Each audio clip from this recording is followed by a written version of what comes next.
साँझको समय थियो। कालो कमिलाहरूको एउटा झुन्ड आफ्नो गुटतर्फ दौडिँदै थियो।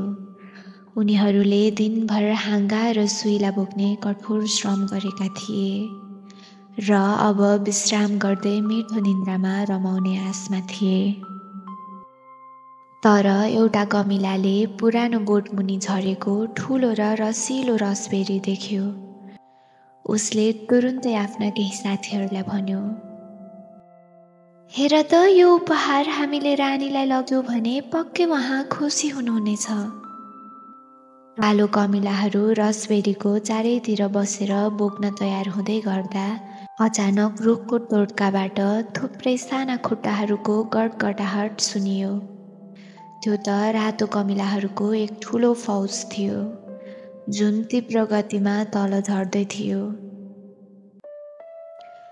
जङ्गलमा सबैलाई थाहा थियो, कालो र रातो कमिलाहरू कहिले साथी हुँदैनन्। कालो कमिलाहरू इमान्दार थिए, जो गुड बनाउने, खाना सङ्कलन गर्ने र रानीको सेवा गर्ने गर्थे।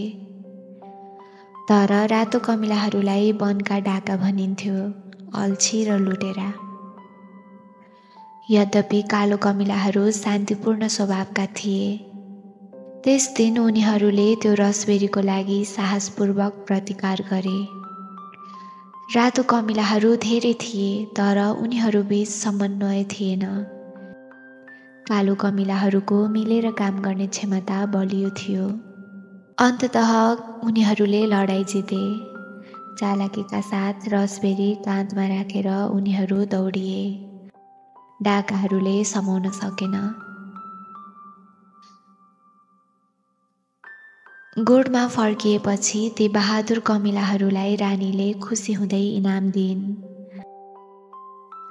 रातको खाना खाएर सबैजना अब विश्राम गर्नतर्फ लागे। तर त्यो रात जङ्गलमा भीषण आँधी आयो, रुखहरू हल्लिए, हुरी बतास आयो, वर्षाले गुडको ठुलो भाग बगायो।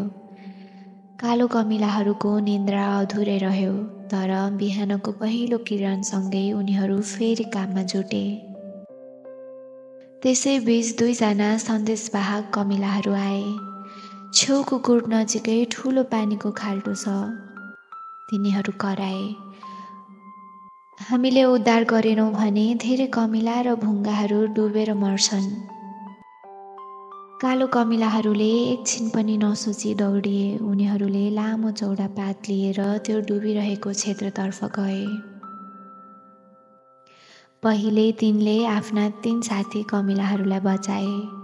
ती न्यानो भएर तुरुन्तै उद्धार टोलीमा समावेश भए। पछि एउटा ठुलो हर्नेट बुङ्गा बचाइयो। त्यो निकै भारी थियो। अन्ततः त्यही खाल्डोमा 3 रातो कमिलाहरू पनि डुबिरहेका थिए।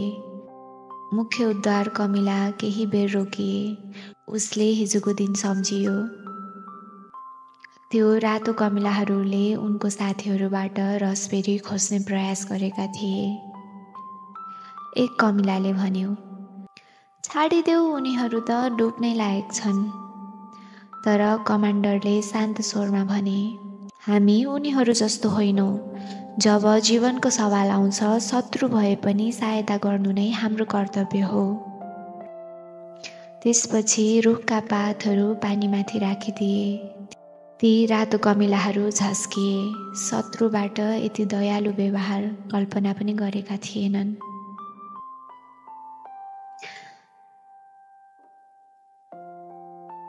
अब कालो कमिलाहरूले गुड मर्मत गरिसकेका थिए। भोलिपल्ट उनीहरू फेरि आफ्नो दैनिकीमा फर्किए, हाँगा र सुइला बोक्ने पुरानै लयमा।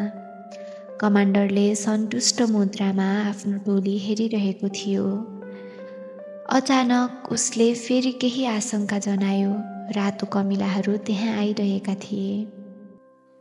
तर यसपटक केही फरक थियो।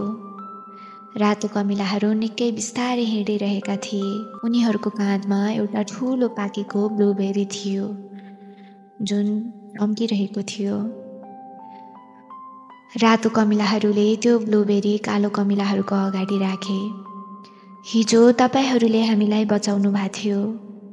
बचाउनु पर्ने बाध्यता थिएन। एक रातो कमिलाले भन्यो। त्यसकै कृतज्ञता स्वरूप हामी तपाईहरूलाई यो ब्लुबेरी लिएर आएका छौँ र यो हामीले चोरेर ल्याएका होइनौँ। कालो कमिलाका कमान्डर मुस्कुराए अनि त्यहाँ एउटा दृश्य देखियो जुन जङ्गलमा बिरलै देखिन्छ।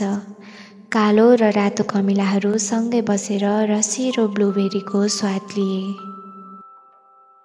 साँचो वीरता त तब देखिन्छ जब हामी दुश्मनप्रति पनि दया देखाउँछौँ।